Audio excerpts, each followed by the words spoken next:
ये accountancy and book keeping series की 24th video है और इसमें हम बैंक रिकंसिलिएशन स्टेटमेंट पढ़ने वाले हैं।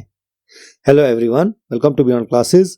तो इस टॉपिक की जो इंपॉर्टेंस है वो मुझे बताने की जरूरत नहीं है, आपको पता है कितना इंपॉर्टेंट टॉपिक है और इस टॉपिक में बच्चे कितना फंसते हैं, कितना कंफ्यूज हो जाते हैं इस टॉपिक में। तो मैंने कोशिश की है कि मैं इसका टॉपिक का जो है लॉजिक आपको समझाऊं। ये ना हो कि आप रट्टा मार के एग्जाम में जाओ और वहां पे आपसे क्वेश्चन सॉल्व ना हो। ठीक है, तो हर एक पॉइंट देखिएगा, वीडियो एंड तक देखिएगा। अगर कोई भी पॉइंट छूट गया तो एग्जाम में गड़बड़ होने के चांसेस हैं। ठीक है, तो चलिए हम वीडियो को शुरू करते हैं।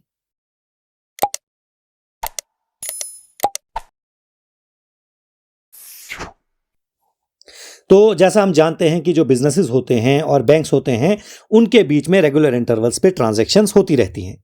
लाखों करोड़ों ट्रांजैक्शंस भी बैंक्स और बिजनेसेस के बीच में दिन भर हो सकती हैं, लेकिन ऑब्वियसली ये डिपेंड करता है बिजनेस जो है वो कितना बड़ा है। अगर कोई छोटा मोटा बिजनेस है तो ऑब्वियसली इतनी ट्रांजैक्शंस नहीं होंगी, लेकिन अगर कोई बिजनेस बड़ा है तो उसकी बहुत सी ट्रांजैक्शन जो है वो बैंक के साथ होती हैं। और ये जो ट्रांजैक्शंस हैं ये मेनली कैश डिपॉजिट या कैश विड्रॉल के रिलेटेड होती हैं, या चेक रिसीट, चेक पेमेंट वाली ट्रांजैक्शंस होती हैं, या आज के मॉडर्न ज़माने में क्या होता है कि ऑनलाइन ट्रांसफर्स बहुत होते हैं, ऑनलाइन रिसीट और ऑनलाइन पेमेंट होता है ना। तो ये जो ट्रांजैक्शंस हैं इनका हिसाब कौन रखता है? ऑब्वियसली इनका हिसाब जो बिजनेस है वो अपने एंड पे रखेगा और बैंक जो है वो अपने एंड पे रखेगा, है ना। जो बिजनेस है वो कहां पे हिसाब रखता है? जो बिजनेस है वो अपनी कैश बुक में हिसाब रखता है। आपको पता है ना कि कैश बुक में बैंक कॉलम्स भी होते हैं। तो जब भी आपके बैंक अकाउंट में पैसा जाएगा वो इंक्रीज हो जाएगा, तो कैश बुक का जो डेबिट साइड बैंक कॉलम है उसमें रिकॉर्डिंग होगी, मतलब कैश बुक को डेबिट करेंगे, है ना। जब भी एसेट इंक्रीज होता है तो क्या होता है? डेबिट होता है ना। वैसे ही आपके बैंक अकाउंट से जब भी पैसे निकलेंगे वो डिक्रीज हो जाएगा, तो कैश बुक की जो क्रेडिट साइड में बैंक कॉलम होगा वहां पे रिकॉर्डिंग होगी, मतलब कैश बुक क्रेडिट हो गई। जब भी एसेट डिक्रीज होता है तो क्या हो जाता है? क्रेडिट हो जाता है।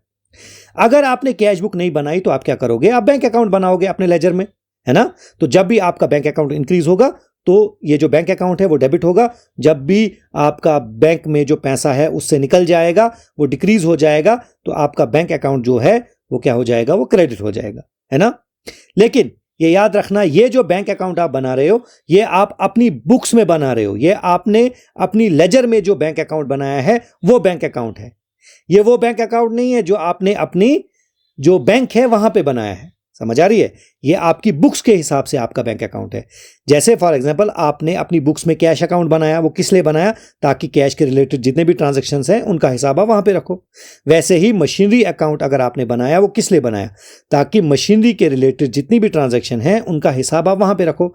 वैसे ही आपने अपने लेजर में बैंक अकाउंट बनाया और जितनी भी बैंक के रिलेटेड ट्रांजैक्शन है आपके और बैंक के बीच में जितनी भी ट्रांजैक्शंस हुई हैं उनका हिसाब आप वहां पे रखो। समझ आ गया आपको? अगर कंफ्यूजन है तो आप मुझे कमेंट करके क्वेश्चन पूछ सकते हो, या हमारा टेलीग्राम चैनल जो है उसको भी ज्वाइन करके वहां पे भी क्वेश्चन पूछ सकते हो। ठीक है। और जो बैंक है वो कहां पे हिसाब रखता है? वो पासबुक या बैंक स्टेटमेंट में हिसाब रखता है।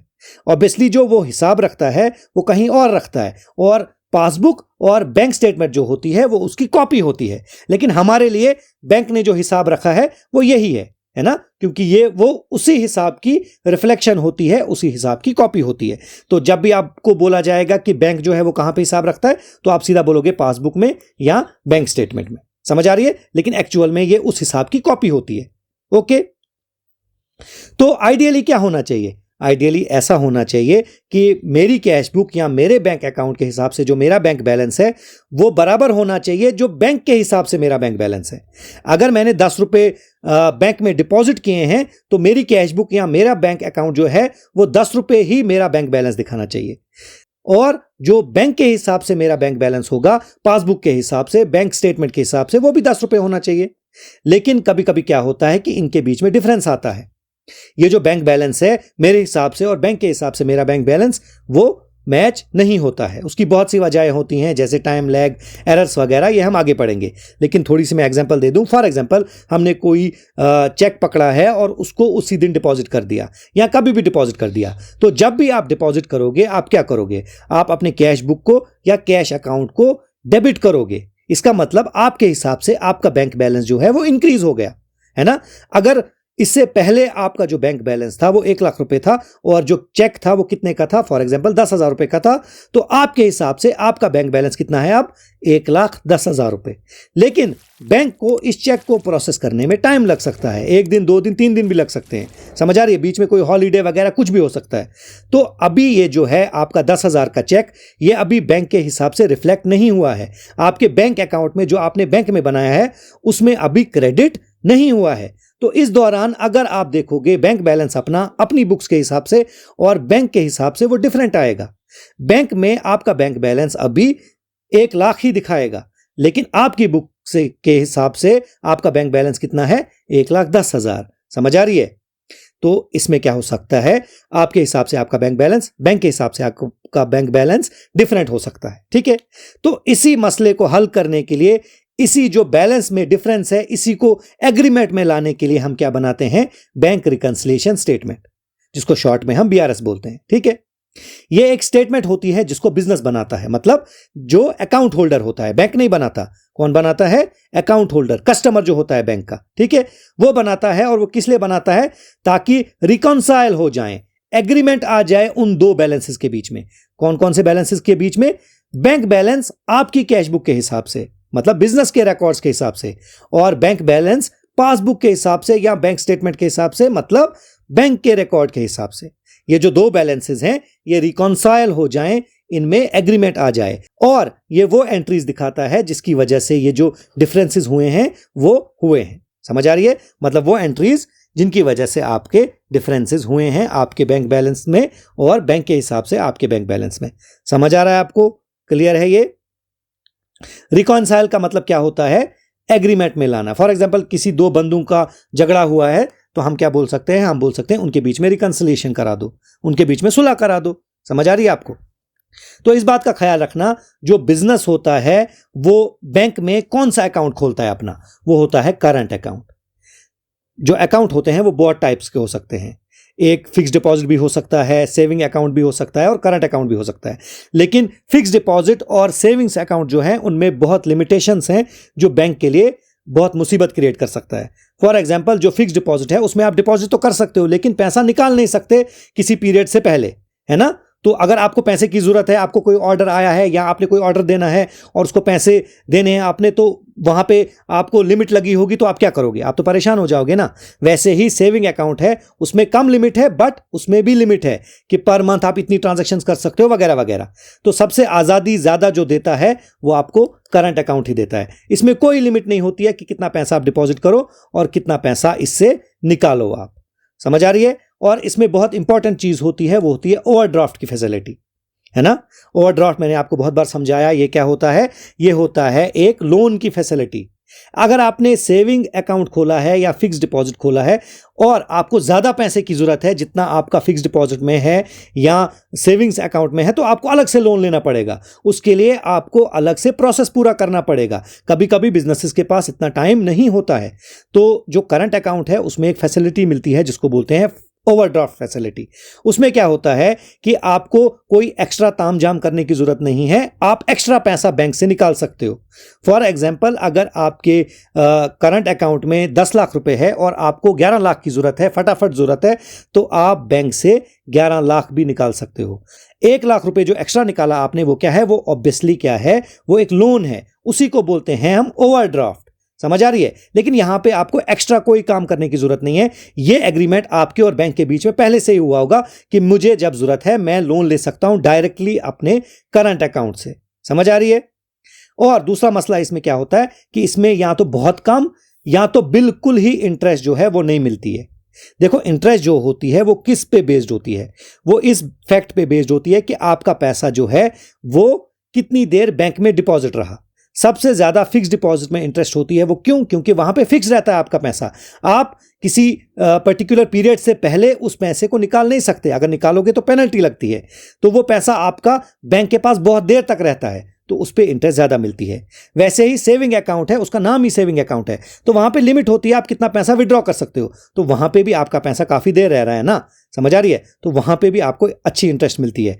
लेकिन करंट अकाउंट जो है उसका नाम ही करंट अकाउंट है, मतलब आप कभी भी पैसा डाल सकते हो, कभी पे पैसा निकाल सकते हो, तो इसमें जो फंड्स हैं वो ज़्यादा देर बैंक में नहीं रहते हैं, तो इसमें या तो बहुत कम या तो बिल्कुल ही नहीं आपको जो है वो इंटरेस्ट मिलती है। समझ आ रही है आपको? तो चलिए आगे बढ़ते हैं। तो अब देखेंगे हम features of bank reconciliation statement. और पहला फीचर क्या है कि ये एक स्टेटमेंट है, ना कि एक अकाउंट है। इसमें कोई डेबिट क्रेडिट साइड नहीं होती, ये आपके लेजर में नहीं बनता, और ये कोई भी ऐसा काम नहीं करता जो अकाउंट का काम होता है। ठीक है, इसका सिर्फ ये काम है कि जो आपका बैंक बैलेंस है as per cash book and as per passbook, अगर उनमें डिफरेंस है तो ये बताएगा उनका रीजन क्या है और उसको रिकंसिलिएट करने की कोशिश करेगा। बाकी इसमें कोई भी अकाउंट का काम नहीं होता है। ठीक है, उसके बाद इसको बनाया जाता है बाय कस्टमर। जो बिजनेस होता है, जो बिजनेस होता है वो बैंक का कस्टमर होता है ना, तो ये उसी का काम है ये बनाना, बैंक का काम नहीं है ये बनाना। ठीक है, ऐसा एमसीक्यू भी आ सकता है। उसके बाद ये डबल एंट्री सिस्टम का पार्ट नहीं है। आपकी जो नॉर्मल अकाउंटिंग प्रोसेस है उसमें इसकी वजह से कोई फर्क नहीं पड़ता, आप बनाओ या ना बनाओ।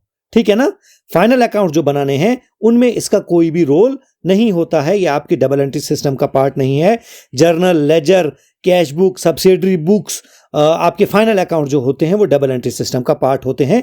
ये नहीं है, ट्रायल बैलेंस जो है वो भी नहीं होता इसका पार्ट, डबल एंट्री सिस्टम का पार्ट। ठीक है, उसके बाद it is prepared on a particular day. ये मैंने आपको बहुत बार इसका मतलब समझाया है, थोड़ा सा बताता हूं कि ये उस पर्टिकुलर डेट जिस दिन ये बनाई उस दिन की जो स्टेटस है वो बताता है। समझ आ रहा है? ये आपको ये नहीं बताएगा कि आपने पूरे साल क्या किया, पूरे साल में मसला क्या हो गया। ये उस टाइम का स्टेटस बताता है कि इस टाइम आपके बैंक बैलेंस जो आपके कैश बुक के हिसाब से है और बैंक के हिसाब से उसमें क्यों डिफरेंस है और उसको कैसे हमने रिकंसाइल करना है। ओके, इसको कब कब बनाया जाता है? इसको कभी भी बनाया जा सकता है, आपकी मर्जी है, वीकली बनाओ, मंथली बनाओ, क्वार्टरली बनाओ। ये डिपेंड करता है कि आपका बिजनेस का लेवल क्या है, उसकी जरूरत क्या है, उस पर डिपेंड करता है। समझ आ रही है? और इसको बोला जाता है पीरियोडिकल स्टेटमेंट, और ये रेगुलर इंटरवल्स पे बनाई जाती है, लेकिन ये आपका परमानेंट रिकॉर्ड नहीं है ना। ये बनाया, इसका काम हो गया तो फिर इसको आप डिस्पोज ऑफ कर सकते हो। जो बुक्स ऑफ अकाउंट्स हैं उनको आपको कुछ देर मेंटेन करके रखना पड़ता है, स्टोर करके रखना पड़ता है, लेकिन इसकी कोई वैसी जरूरत नहीं है। क्यों? क्योंकि ये डबल एंट्री सिस्टम का पार्ट है ही नहीं। लेकिन ये क्या है? ये एक मेमोरेंडम स्टेटमेंट है। मेमोरेंडम मतलब जो टेम्परेरी चीज होती है। ठीक है, इसको कब बनाया जाता है? जब भी आप बैंक स्टेटमेंट और पासबुक जो है वो बैंक से ले लो, और जब आपने ये ले लिया और आपने इसका बैंक बैलेंस देखा, इसके हिसाब से पासबुक के हिसाब से क्या बैंक बैलेंस है और कैश बुक के हिसाब से क्या बैंक बैलेंस है, उनमें अगर डिफरेंस आया तो ऑब्वियसली आप क्या करोगे? आप बैंक रिकंसिलिएशन स्टेटमेंट बनाओगे। ऑब्वियसली आपको पता होना चाहिए ना कि बैंक बैलेंस जो है वो डिफरेंट क्यों आ रहा है ना। उसके बाद इसकी वजह से क्या होता है कि आपकी जो कैश रिकॉर्ड्स होते हैं, कैश बुक के रिकॉर्ड जो होते हैं वो एक्यूरेट बनते हैं और उनमें कंप्लीटनेस आती है, वो पूरे बनते हैं और सही बनते हैं। उसके बाद ये क्या बताता है हमें? ये डिटेल बताता है हमें ट्रांजैक्शंस का जिनकी वजह से डिफरेंस हो रहा है। समझ आ रही है आपको? और उसके बाद ऑब्वियसली हमें एरर्स और ओमिशंस को डिटेक्ट करने में भी काम आएगा, वो हम आगे देखेंगे जब हम पढ़ेंगे। तो कहीं भी एरर हो, कहीं पे भी ओमिशन हो, वो कैश बुक में हो या पासबुक में हो, इससे हमें वो पता चल जाता है। उसके बाद जब हमें ऑब्वियसली एरर्स का, ओमिशंस का पता चले तो उसकी वजह से हम फ्रॉड्स भी जो हैं वो प्रिवेंट कर सकते हैं। हम देख सकते हैं कोई कैश या चेक जो है वो मिस अप्रोप्रिएट तो नहीं हुआ है, उसमें कोई गड़बड़ तो नहीं हुई है। समझ आ रही है आपको? और इसी वजह से ये क्या बनता है? Internal control system. इसकी वजह से कंट्रोल आता है, कैश बुक की जो सारी ट्रांजैक्शंस होती हैं उनमें कंट्रोल आता है। इसकी वजह से हमें पता चलता है कोई गड़बड़ तो नहीं हो रही है, कोई एरर तो नहीं हुआ, कोई ओमिशन तो नहीं हुआ, कोई फ्रॉड तो नहीं हुआ। समझ आ रहा है? तो आगे बढ़ते हैं। तो अब हम थोड़ा सा देखेंगे कि जो बैंक स्टेटमेंट होती है और पासबुक जो होती है वो क्या होता है। देखो, ये दोनों जो होते हैं ये ऑफिशियल रिकॉर्ड्स होते हैं जो बैंक देते हैं अपने कस्टमर को, और वो कस्टमर इंडिविजुअल भी हो सकता है और बिजनेस भी हो सकता है ना। और ऑब्वियसली इसमें क्या होता है कि जितनी भी बैंक के साथ आपकी ट्रांजैक्शन हुई होती है, आपके अकाउंट में ट्रांजैक्शन हुई होती है, वो इसमें दिखाई जाती हैं, वो इसमें रिकॉर्ड की जाती हैं। लेकिन इनको डिलीवरी का सिस्टम डिफरेंट है। पासबुक जो होती है वो एक बुकलेट की तरह होती है जिसमें आप पीरियडिकली क्या करते हो, बैंक के पास जाते हो और उसमें ट्रांजैक्शन जो है वो रिकॉर्ड करा सकते हो। और बैंक स्टेटमेंट जो है वो आप ऑनलाइन भी ले सकते हो और फिजिकली जाके भी ले सकते हो। बैंक स्टेटमेंट आपको प्रिंट करके दी जाती है लूज पेजेस पे, या आप ऑनलाइन पीडीएफ वगैरह डाउनलोड कर सकते हो, जो हमारे पास एप्स होती हैं, वेबसाइट होती हैं, वहां से, है ना। दोनों में क्या होता है, दोनों में बैंक्स के रिकॉर्ड होते हैं जिनके साथ हम अपने कैश बुक के रिकॉर्ड जो हैं वो कंपेयर करते हैं। तभी तो हमें पता चलता है कोई डिफरेंस तो नहीं है हमारे bank balance as per passbook और bank balance as per cash book में। अगर है तो फिर उसके लिए हम क्या बनाते हैं, बैंक रिकंसिलिएशन स्टेटमेंट। होता क्या है कि जो बैंक होते हैं ना, वो सारी ट्रांजैक्शन जो कस्टमर के साथ होती है, बैंक अकाउंट में होती है कस्टमर के, उनको कहां पे रिकॉर्ड करता है, उनको रिकॉर्ड करता है सेंट्रलाइज सिस्टम होता है जिसको बोलते हैं कोर बैंकिंग सिस्टम डेटाबेस, वहां पे रिकॉर्डिंग होती है। और फिर ये जो सारी ट्रांजैक्शंस हैं वो रिफ्लेक्ट होती हैं, उनकी कॉपी बनती है बैंक स्टेटमेंट्स, पासबुक, या आजकल जो है आपको पता ही है मोबाइल एप्स या ऑनलाइन जो वेबसाइट होती हैं वो। समझ आ रही है। और इनमें ऑब्वियसली सारा डिटेल होता है, डेबिट्स, क्रेडिट, अकाउंट बैलेंस वगैरह, इनमें सारा डिटेल लिखी होती है। और ये दोनों या तीनों भी हम देख सकते हैं क्योंकि आजकल क्या है, मोबाइल ऐप पे भी आपकी स्टेटमेंट वगैरह निकल जाती है, सारी ट्रांजैक्शंस निकल जाती हैं। तो ये तीनों क्या करती हैं, एज एक्सटर्नल एविडेंस सर्व करती हैं, मतलब एक्सटर्नल एविडेंस का काम करती हैं आपके बैंक बैलेंस का। समझ आ रहा है आपको। अब देखेंगे हम डेबिट और क्रेडिट बैलेंस क्या होता है। बच्चे इसमें कंफ्यूज हो जाते हैं अक्सर, तो इसलिए अच्छी तरह देखिएगा। अगर आपके क्वेश्चन में दिया हो debit balance as per cash book, वो सेम है as credit balance as per passbook. समझ आया। दोनों जो हैं वो आपको प्लस मनी मतलब फेवरेबल बैलेंस दिखाते हैं। फेवरेबल बैलेंस का मतलब क्या होता है कि आपका पैसा बैंक में डिपॉजिटेड है, ये नहीं कि आप बैंक को ओव करते हो, ये नहीं कि आपने लोन लिया है, बल्कि आपका पैसा बैंक में डिपॉजिट है, पॉजिटिव बैलेंस है। समझ आ रही है आपको। अब ऐसा क्यों होता है कि कैश बुक के हिसाब से इसको डेबिट बैलेंस बोलते हैं और पासबुक के हिसाब से इसको क्रेडिट बैलेंस बोलते हैं। देखो, जो आपका पैसा बैंक में है ना, वो आपका एसेट है ना, मतलब जो आपका बैंक अकाउंट है वो आपका एसेट है। तो इसीलिए आपकी जो बुक्स हैं वो इसका बैलेंस क्या दिखाएंगी, आपके बैंक बैलेंस का, या आपकी कैश बुक में जो बैंक कॉलम्स हैं उनका बैलेंस क्या होगा, डेबिट बैलेंस। क्यों? क्योंकि ऑब्वियसली वो आपके लिए एसेट है और एसेट का बैलेंस क्या होता है, डेबिट बैलेंस होता है। इसीलिए जब भी आप पैसा बैंक में डालते हो ना, तो वो एसेट है ना, तो वो डेबिट हो जाता है। समझ आ रही है आपको। लेकिन बैंक के लिए जो आपका पैसा है, जो आपने बैंक में डिपॉजिट किया है, वो एक लायबिलिटी है। इसीलिए बैंक के रिकॉर्ड के हिसाब से क्रेडिट बैलेंस है वो, क्योंकि लायबिलिटी का जो होता है वो क्रेडिट बैलेंस होता है। समझ आ रही है ना। जो पासबुक है वो किसके एंगल से बनती है, पासबुक या बैंक स्टेटमेंट जो है वो बैंक के एंगल से बनती है।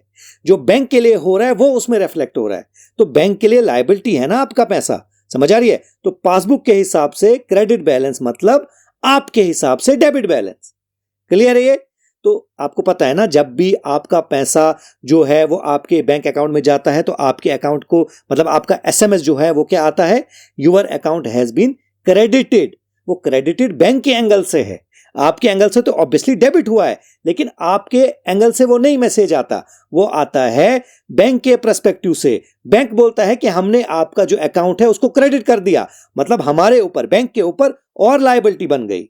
समझ आ रही है आपको, है ना। और अगर आपके पास दिया है credit balance as per cash book, वो सेम होता है as debit balance as per passbook. दोनों जो हैं वो माइनस मनी मतलब अनफेवरेबल बैलेंस, नेगेटिव बैलेंस दिखाते हैं। वो दोनों क्या दिखाते हैं कि आपने बैंक से बैंक ओवरड्राफ्ट लिया है। मतलब क्या है, जितना पैसा आपके पास था उससे ज्यादा आपने बैंक से पैसा निकाला है। आपने क्या किया है, आपने बैंक से लोन लिया है, जो मैंने आपको पीछे समझाया, और उसको हम क्या बोलते हैं, बैंक ओवरड्राफ्ट, जो आप करंट अकाउंट पे लेते हो। समझ आ रही है आपको। तो ओवरड्राफ्ट में क्या होता है, ओवरड्राफ्ट में ऑब्वियसली आप विड्रॉ करते हो उतना पैसा जितना आपके बैंक में होता ही नहीं है। जितना पैसा है बैंक में उससे ज्यादा आपने विड्रॉ किया है ना। तो उस टाइम क्या होता है, उस टाइम बैंक आपके लिए लायबिलिटी बन जाता है ना। ऑब्वियस सी बात है, जो आपके लिए लायबिलिटी होती है उसका बैलेंस क्या होगा, उसका बैलेंस ऑब्वियसली क्रेडिट बैलेंस होता है, लायबिलिटीज का क्रेडिट बैलेंस होता है। समझ आ रही है। लेकिन बैंक के लिए जो वो पैसा है वो क्या है, वो एसेट है, क्योंकि बैंक का पैसा अब आपके पास है। तो बैंक एंगल से अगर आप सोचोगे, बैंक के एंगल से, तो बैंक का जो पैसा है वो आपके पास है, तो बैंक के लिए क्या हो गया, वो एसेट हो गया। समझ आ रही है? तो जब बैंक के लिए एसेट है तो पासबुक जो बनती है वो बैंक के एंगल से बनती है। तो बैंक के एंगल से अगर पासबुक बनती है तो वो क्या दिखाएगी, डेबिट बैलेंस, क्योंकि उनके लिए ये एसेट है। समझ आ रहा है आपको? तो बस इतना याद रखो, debit balance as per cash book और credit balance as per passbook क्या है, वो है आपके पास फेवरेबल बैलेंस यानी प्लस मनी, है ना। और credit balance as per cash book या debit balance as per passbook वो क्या है, वो माइनस मनी मतलब ओवरड्राफ्ट, मतलब आपके लिए लायबिलिटी है। ठीक है, तो चलिए आगे बढ़ते हैं। तो अब हम देखेंगे कुछ रीजन जिनकी वजह से bank balance as per cash book and bank balance as per passbook में डिफरेंस आता है। और one of the major reason क्या है, डिफरेंस ड्यू टू टाइमिंग। मतलब क्या है कि जब हम रिकॉर्ड करते हैं अपनी बुक्स में कुछ ट्रांजैक्शंस और जब बैंक रिकॉर्ड करता है उसके बीच में टाइम गैप आता है। समझ आ रही है? तो उसकी वजह से अगर उस टाइम गैप के बीच में आप बैलेंस चेक करना चाहोगे तो कैश बुक में और पासबुक में जो आपका बैंक बैलेंस होगा वो डिफरेंट होगा। जैसे check issued but not yet presented for payment. इसमें क्या होता है कि आपने चेक जो है वो किसी अपने सप्लायर या जिसको भी आपने पेमेंट करनी थी उसको चेक दे दिया, तो जो ही आपने चेक दे दिया आपने अपनी कैश बुक या बैंक अकाउंट को क्रेडिट कर दिया और आपके हिसाब से आपका बैंक बैलेंस जो है वो डिक्रीज हो गया। लेकिन जिसको आपने चेक दिया है जरूरी नहीं वो उसी दिन बैंक में जाके उसको कैश करा ले, वो कभी बाद में भी जा सकता है। तो जब वो जाएगा और जब आपने चेक इशू किया है उन दिनों में गैप होगा ना, और उस गैप के बीच में अगर आप अपना बैंक बैलेंस चेक करोगे तो आपकी बुक्स के हिसाब से और पासबुक के हिसाब से जो बैंक बैलेंस है वो डिफरेंट आएगा। उसकी वजह यह है कि वो बंदा अभी गया ही नहीं है बैंक चेक को कैश कराने, तो बैंक ने अभी आपके अकाउंट को डेबिट किया ही नहीं है, वहां से पैसा निकाल के उस बंदे को दिया ही नहीं है क्योंकि बंदा अभी आया ही नहीं बैंक के पास। तो ऑब्वियसली बात है कि पासबुक के हिसाब से आपका बैंक बैलेंस उस दौरान, उस गैप के दौरान ज्यादा दिखाएगा। समझ आ रही है ना? वैसे ही cheque deposited into bank but not yet cleared, जैसे हमने पीछे भी पढ़ा कि आपने क्या किया, आपने किसी से चेक रिसीव किया था और आपने उसको क्या किया, बैंक में डिपॉजिट कर दिया। लेकिन जब आप डिपॉजिट करोगे और बैंक जब उसको आपके अकाउंट में क्रेडिट करेगा उसमें क्या होगा, टाइम गैप होगा। लेकिन जब आपने बैंक को डिपॉजिट किया था, चेक को डिपॉजिट किया था, तो आपने उसी टाइम अपने बैंक अकाउंट को या कैश बुक को डेबिट किया था। दैट मींस आपके हिसाब से आपका बैंक बैलेंस इंक्रीज हो गया है।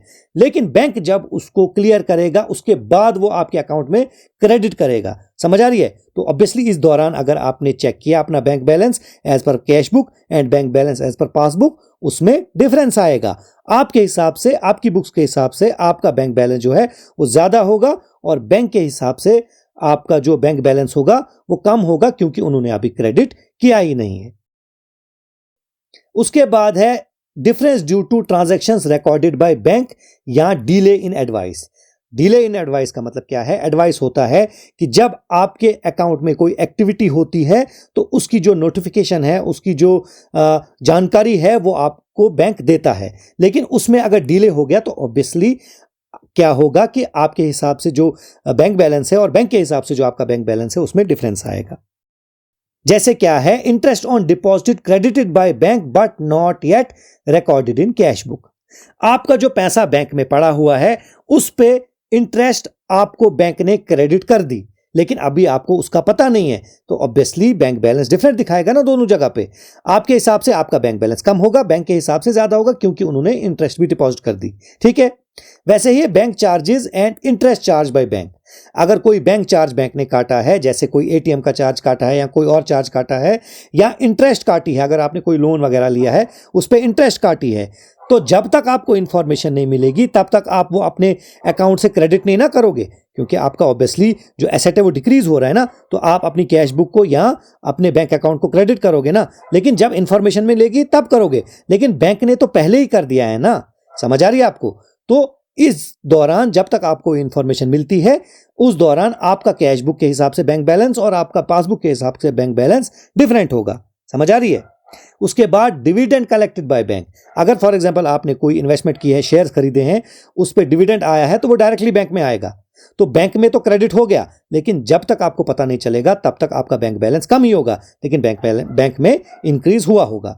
वैसे ही डायरेक्ट पेमेंट बाय बैंक, मतलब अगर आपने कोई स्टैंडिंग इंस्ट्रक्शन दी है कि हर साल रेंट फॉर एग्जांपल जो है वो बैंक खुद काट के अपने लैंडलॉर्ड को, आपके लैंडलॉर्ड को दे देगा, ठीक है। तो अगर बैंक ने कोई डायरेक्ट पेमेंट कर दी है लेकिन अभी उसकी एडवाइस आपको नहीं पहुंची है, नोटिफिकेशन नहीं पहुंची है, इंफॉर्मेशन नहीं पहुंची है, तो ऑब्वियसली आप अपने बैंक अकाउंट को क्रेडिट नहीं ना करोगे, ना ही ऑब्वियसली कैश बुक को क्रेडिट करोगे। तो बैंक में आपका बैंक बैलेंस कम हुआ होगा, लेकिन आपके बुक्स के हिसाब से बैंक बैलेंस अभी उतना ही है जितना इस ट्रांजैक्शन से पहले था। समझ आ रही है? उसके बाद direct deposited into bank by customer. कभी कभी क्या करता है कि कस्टमर कोई है हमारा, उसने चेक नहीं दिया, हमें कैश नहीं दिया, बल्कि बैंक में डायरेक्ट ट्रांसफर कर दिया। तो जब तक आपको पता नहीं चले तब तक बैंक ने उसको क्रेडिट कर दिया, बैंक के हिसाब से आपका बैंक बैलेंस ज्यादा हो गया, लेकिन आपके हिसाब से ज्यादा अभी नहीं हुआ है, तो ऑब्वियसली क्या है, डिफरेंस है। उसके बाद डिसऑनर ऑफ चेक या bill discounted with the bank, मतलब क्या है इसका मतलब यह है कि अगर आपने कोई चेक जो है वो बैंक में डिपॉजिट कर दिया या बिल जो है वो बैंक में डिपॉजिट कर दिया, ठीक है, तो आपने क्या किया, आपने अपने अकाउंट को उस टाइम डेबिट कर दिया ना उस अमाउंट से, लेकिन बैंक में वो चेक जो है वो डिसऑनर हो गया, जिसने आपको चेक दिया था उसके अकाउंट में पैसा ही नहीं निकला, तो बैंक तो कुछ नहीं ना करेगी, लेकिन आपने यहां से क्या कर दिया है, आपने यहां से इंक्रीज कर दिया है। तो जब तक आपको इंफॉर्मेशन मिलेगी चेक डिसऑनर हो गया, बिल डिसऑनर हो गया, तब तक डिफरेंस रहेगा, और उस दौरान आपने अगर बैलेंस चेक किया तो वहां पे डिफरेंस दिखाएगा। समझ आ रही है? उसके बाद bills collected by bank on behalf of customer.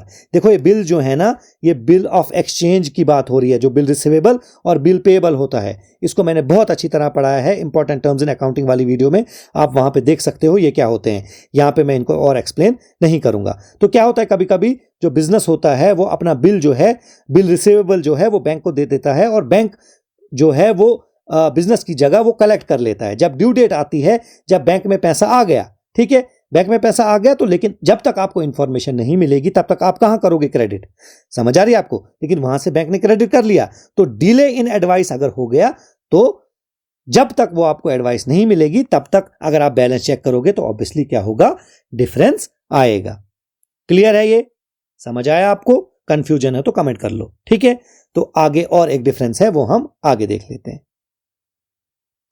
अब देखेंगे हम नेक्स्ट रीजन जिसकी वजह से कैशबुक का बैलेंस और पासबुक का बैलेंस जो है उसमें डिफरेंस आता है, और वो क्या है, एरर्स एंड ओमिशन।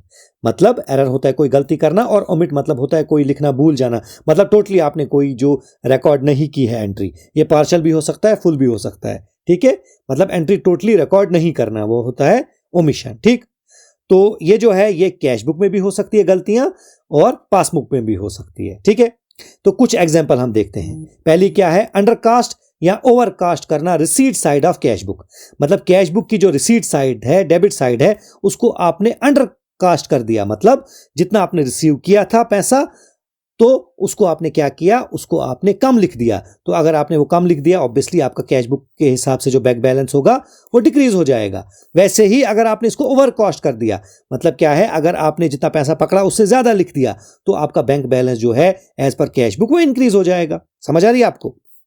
वैसे ही अगर आपने क्या किया, अंडरकास्ट या ओवरकास्ट किया पेमेंट साइड ऑफ कैशबुक, मतलब क्रेडिट साइड ऑफ कैशबुक, तो अगर आपने अंडरकास्ट कर दी पेमेंट साइड, उससे क्या होगा, उससे आपका कैशबुक का के हिसाब से जो बैंक बैलेंस है वो इंक्रीज हो जाएगा।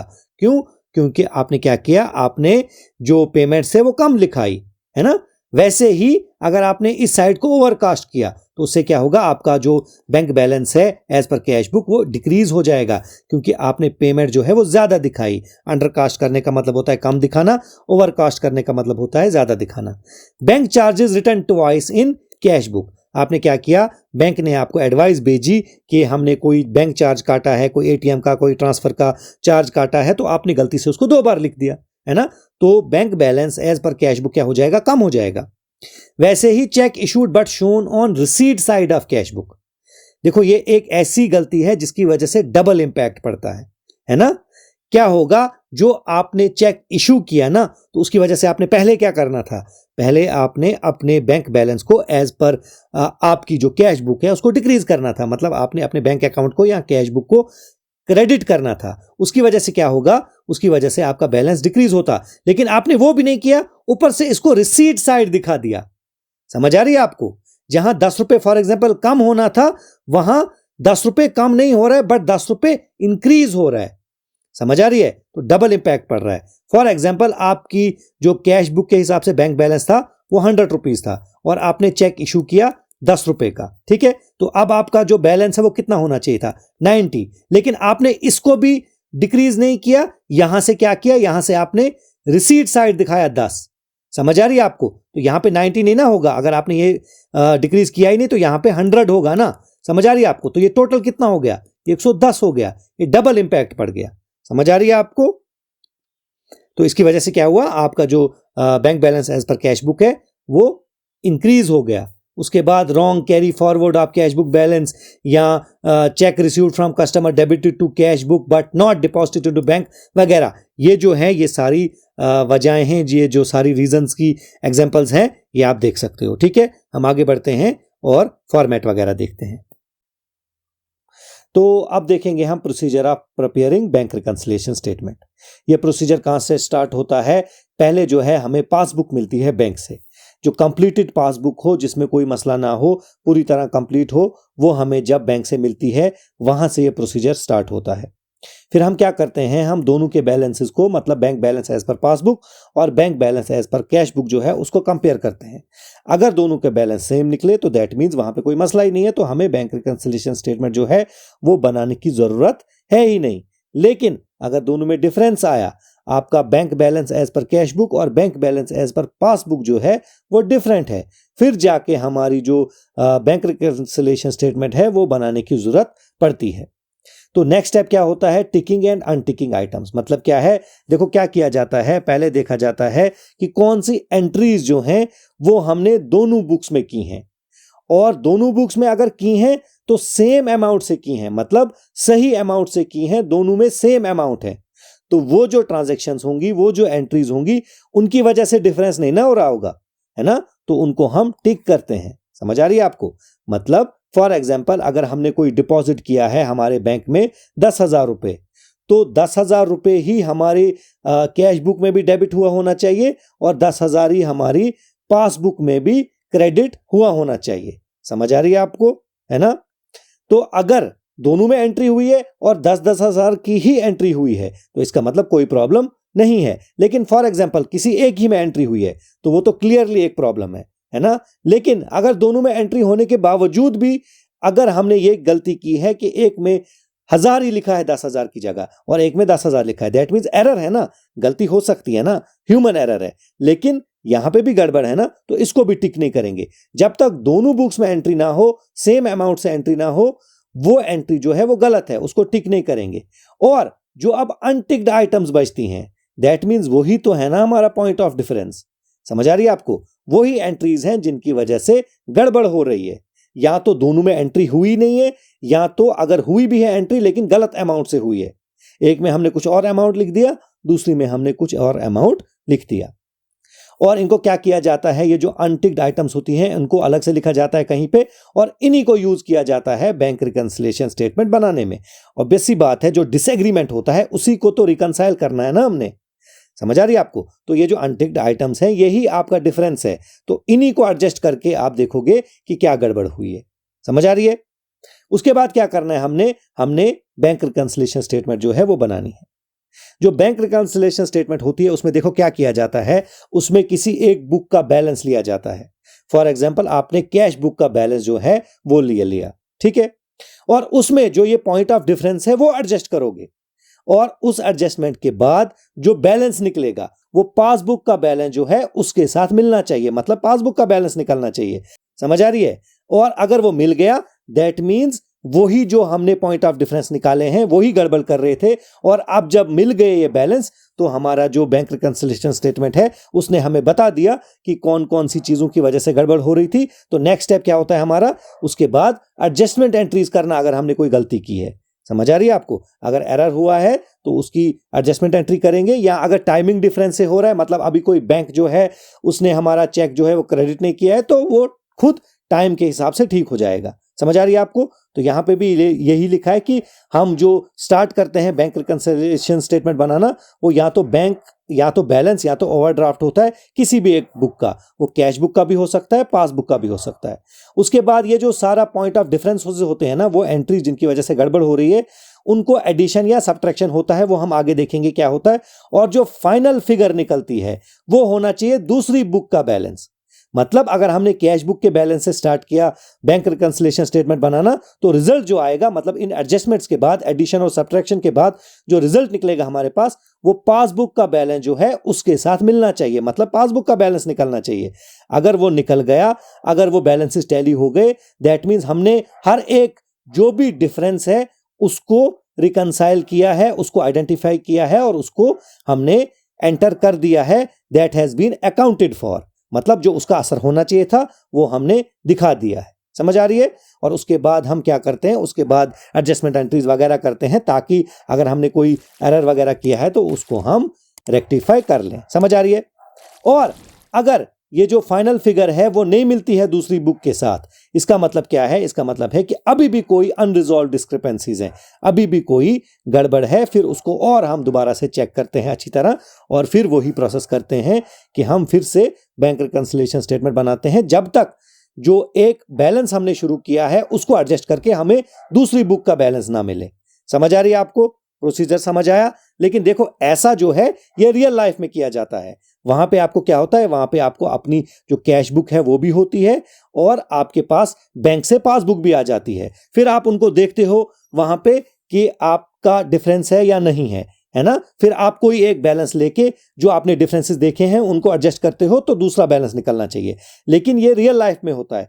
जो हमें बुक्स में दिया जाता है वो थोड़ा सिंप्लीफाइड जो तरीका होता है वो होता है। उसमें क्या होता है, उसमें ऑब्वियसली आपके पास दोनों बुक्स जो होती हैं वो नहीं होती हैं, पासबुक और कैश बुक नहीं होती हैं, बल्कि आपको एक ही बुक का जो है वो बैलेंस दिया जाता है, और आपको सिंपली बोला जाता है कि कुछ आइटम्स हैं डिफरेंसेस की, इनको एडजस्ट करो और दूसरी बुक का बैलेंस निकालो, बस। और दूसरी बुक का बैलेंस जो होता है वो आपको आंसर दिया होता है, और अगर आपका आंसर सही निकला, दैट मीन्स आपने बैंक रिकंसिलिएशन स्टेटमेंट जो है वो सही बनाई है। तो हमारे हिसाब से, हमारी बुक के हिसाब से जो हम पढ़ रहे हैं, उसमें क्या करना है हमने, उसमें यह होगा कि हमारे पास एक बुक का बैलेंस या ओवरड्राफ्ट दिया होगा, तो हमने क्या करना है, उनमें एडजस्टमेंट करके दूसरी बुक का बैलेंस या ओवरड्राफ्ट निकालना होगा। ठीक है? लेकिन देखो, याद रखना एक बात, कि अगर बैलेंस लिखा हो, सिंपली बैलेंस लिखा हो, ये ना लिखा हो पॉजिटिव बैलेंस या नेगेटिव बैलेंस, ठीक है, सिर्फ बैलेंस लिखा हो, तो उसको आपने एज्यूम क्या करना है कि ये पॉजिटिव बैलेंस है। समझ आ रही है आपको? अगर आपको लिखा है बैलेंस एज पर पासबुक, तो वो क्या है, वो क्रेडिट बैलेंस है, क्योंकि जैसे हमने पीछे पढ़ा कि पासबुक का क्रेडिट बैलेंस ही पॉजिटिव बैलेंस होता है। दैट मीन्स आपका पैसा बैंक में है। लेकिन अगर वही लिखा होगा balance as per cash book, that means वो डेबिट बैलेंस है, क्योंकि वही आपका फेवरेबल बैलेंस होता है। समझ आ रही है आपको? वरना कहीं कहीं सीधा लिखा होता है फेवरेबल बैलेंस या अनफेवरेबल बैलेंस। जब ये लिखा हो तो आपको तो क्लियर पता चल रहा है फेवरेबल है या अनफेवरेबल है। कभी कभी ओवरड्राफ्ट भी लिखा होता है, तो ओवरड्राफ्ट सिंपली हमारा अनफेवरेबल बैलेंस है ना? समझ आ रही है आपको? Debit balance as per passbook और credit balance as per cash book, वो हमारे ओवरड्राफ्ट होते हैं। समझ आया आपको? तो चलिए आगे देखते हैं हम फॉर्मेट्स। तो अब हम पढ़ेंगे format of bank reconciliation statement. इसके दो फॉर्मेट्स होते हैं, एक है स्टेटमेंट फॉर्मेट और दूसरा है टेबुलर फॉर्मेट। स्टेटमेंट फॉर्मेट को एडलेस फॉर्मेट भी बोला जाता है और टेबुलर फॉर्मेट को प्लस माइनस फॉर्मेट भी बोला जाता है। तो पहले देखेंगे हम स्टेटमेंट फॉर्मेट। इसमें क्या होता है, ऑब्वियसली सबसे पहले लिखा जाएगा बैंक रिकंसिलिएशन स्टेटमेंट। लेकिन यहां पे नोटिस करने की एक बात यह है कि यहां पे एज ऑन लिखा है। समझ आ रही है? जैसे बैलेंस शीट बनती है ना किसी पर्टिकुलर डे पे, कि इस दिन आपके बिजनेस की फाइनेंशियल पोजीशन कैसी है, वैसे ही बैंक रिकंसिलिएशन स्टेटमेंट जो है वो भी किसी पर्टिकुलर दिन बनती है कि उस दिन जो डिफरेंस आ रहा है आपकी कैश बुक में और आपकी पासबुक में वो क्यों आ रहा है, किसी पर्टिकुलर डे के लिए बनती है। समझ आ रही है आपको? तो यहां पे देख सकते हैं आप, यहां पे पर्टिकुलर्स का एक कॉलम है और अमाउंट का एक ही कॉलम है। पर्टिकुलर्स में ऑब्वियसली एंट्रीज जो है वो लिखी जाएंगी कि क्या एंट्रीज हो रही हैं, और उनका अमाउंट ऑब्वियसली अमाउंट कॉलम में लिखा जाएगा। इसमें क्या किया जाता है कि जैसे हमने पीछे पढ़ा ना, हमने क्या पीछे पढ़ा कि बैंक रिकंसिलिएशन स्टेटमेंट कैसी बनाई जाती है, कि पहले कोई भी बैलेंस लिया जाता है जो दिया होगा हमारे पास। चार टाइप के बैलेंसेस या ओवरड्राफ्ट हो सकते हैं ना, जैसे balance as per cash book या overdraft as per cash book, और बैलेंस एज पर पासबुक या ओवरड्राफ्ट एज पर पासबुक। तो क्वेश्चन में जो लिया होगा, जो दिया होगा आपको, आपने उसी को लेना है, स्टार्टिंग बैलेंस या ओवरड्राफ्ट। देखो जो पहले स्टेप है ना, दो जो हमने प्रोसीजर में पढ़े पीछे, वो तो हमने नहीं ना करने, हम यहाँ पे क्वेश्चन सॉल्व करने हैं। तो क्वेश्चन ने हमें सारी इंफॉर्मेशन दे दी है, हमें थोड़ी ऑब्वियसली करना है कि हमारे पास कैश बुक आएगी, फिर पासबुक आएगी, फिर कंपेयर करेंगे, फिर देखेंगे बैलेंस में क्या डिफरेंस है, फिर कोई एक बैलेंस सेलेक्ट करेंगे। ऐसा कोई मसला नहीं है। ये सारी इंफॉर्मेशन जो है ये हमें क्वेश्चन ने दी होगी। क्वेश्चन में लिखा होगा कि आपने किस बैलेंस से बैंक रिकंसिलिएशन स्टेटमेंट को शुरू करना है, और उसने वो भी चीज दी होंगी जिनकी वजह से डिफरेंस आ रहा है, जिनको हमने देखा पॉइंट ऑफ डिफरेंस, जो अनटिक्ड आइटम है ना। अनटिक्ड आइटम वो थी जिन्होंने डिफरेंस क्रिएट किया है, वो भी क्वेश्चन में दी होंगी। और आपको क्या करना होगा, जो आपके पास बैलेंस या ओवरड्राफ्ट दिया होगा उसको लेके उसमें वो जो पॉइंट्स ऑफ डिफरेंस है उनको एडजस्ट करना होगा। उसके बाद दूसरी जो बुक होगी उसका बैलेंस या ओवरड्राफ्ट निकलेगा, और जो दूसरी बुक होती है जिसका हमने बैलेंस या ओवरड्राफ्ट निकालना होता है उसको बोलते हैं टारगेट बुक। समझ आ रही है? तो हम क्या करेंगे, जैसे फॉर एग्जांपल यहां पे हमें क्वेश्चन में क्या दिया है, यहां पे दिया है balance as per cash book. तो जो भी स्टार्टिंग पॉइंट होगा वो आप यहां पे लिखोगे। समझ आ रही है? जिससे भी आप अपनी बैंक रिकंसिलिएशन स्टेटमेंट शुरू कर रहे हो वो आप सबसे पहले लिखोगे, और उसका अमाउंट ऑब्वियसली यहां पे लिखोगे। उसके बाद इसमें जो भी ऐड होना होगा, वो क्या ऐड होना है क्या नहीं ऐड होना है वो हम आगे देखेंगे जब हम इलस्ट्रेशन देखेंगे या क्वेश्चन को सॉल्व करेंगे। ठीक है, यहां पे फिलहाल हम देखेंगे कि जो सिर्फ इसमें ऐड होना होगा उसको हम पहले लिखेंगे, और जितनी भी आइटम्स ऐड होनी होगी उनको पहले ऐड करेंगे पर्टिकुलर्स में ही, उसके बाद बाहर लिखेंगे। समझ आ रहा है आपको? जैसे यहां पे check issued but not yet presented for payment, ये जो हैं ये दो चेक्स हैं, है ना। तो इनको पहले ऐड करेंगे, फिर इसको जो इनका टोटल अमाउंट है वो बाहर लिखेंगे। दैट मीन्स ये क्या हो जाएगा, ये अमाउंट इसमें ऐड हो जाएगा, और जब ऐड हो जाएगा तो यहां पे हमें इसका टोटल मिलेगा। समझ आ रहा है? उसके बाद जो लेस होनी होगी इसमें से आइटम्स, वो क्या होंगी, वो ऑब्वियसली नीचे लिखेंगे हम। जैसे यहां पे लिखा है cash cheque paid in but not yet credited. इसका मतलब है हमने चेक को बैंक में डिपॉजिट किया है, लेकिन बैंक ने अभी उसको हमारे बैंक अकाउंट में क्रेडिट नहीं किया है। तो अगर वो भी ज्यादा होंगे तो उनको पहले यहीं पे ऐड करेंगे, फिर बाहर लिखेंगे, लेकिन यहां पे ऑब्वियसली एक ही है तो हमने इसको बाहर लिख दिया। तो ये जो इनका जो टोटल था वो यहां पे आया, और इसमें से ये भी माइनस हो जाएगा। तो हमारे पास जो ये फिगर आएगी एंड पे, ये क्या होगी, ये हमारी जो दूसरी बुक है, टारगेट बुक है, उसका बैलेंस या ओवरड्राफ्ट होगा। समझ आ रही है? वो बैलेंस होगा या ओवरड्राफ्ट होगा वो हम आगे देखेंगे, बट उसी का होगा जो टारगेट बुक है। समझ आया आपको? तो आगे देखते हैं नेक्स्ट फॉर्मेट। अब हम देखेंगे नेक्स्ट फॉर्मेट जो है टेबुलर फॉर्मेट, यहां जिसको हम प्लस माइनस फॉर्मेट भी बोलते हैं। इसको बोला जाता है सबसे लॉजिकल तरीका बैंक रिकंसिलिएशन स्टेटमेंट बनाने का। इसमें क्या होता है, ऑब्वियसली हेडिंग जो है वो भी इसमें सेम होगी, और पर्टिकुलर्स कॉलम जो है वो भी इसमें एक ही होता है, लेकिन इसमें और जो पीछे हमने फॉर्मेट पढ़ा उसमें थोड़ा सा फर्क है। वहां पे यहां पे हम लिखते थे ऐड और लेस, वो यहां पे हमने नहीं लिखना है। उसकी वजह क्या है? उसकी वजह यह है कि यहां पे अमाउंट के दो कॉलम होते हैं, एक होता है प्लस आइटम्स वाला कॉलम और दूसरा होता है माइनस आइटम्स वाला कॉलम। समझ आ रहा है आपको? इससे अब फर्क क्या पड़ता है, देखो जो पिछला फॉर्मेट था उसमें एक ही कॉलम था अमाउंट का, तो अगर स्टार्टिंग पॉइंट आपका कुछ भी हो, वो बैलेंस हो या ओवरड्राफ्ट हो, वो उसी एक ही जो अमाउंट का कॉलम है उसी में आता है। लेकिन यहां पे थोड़ा फर्क है।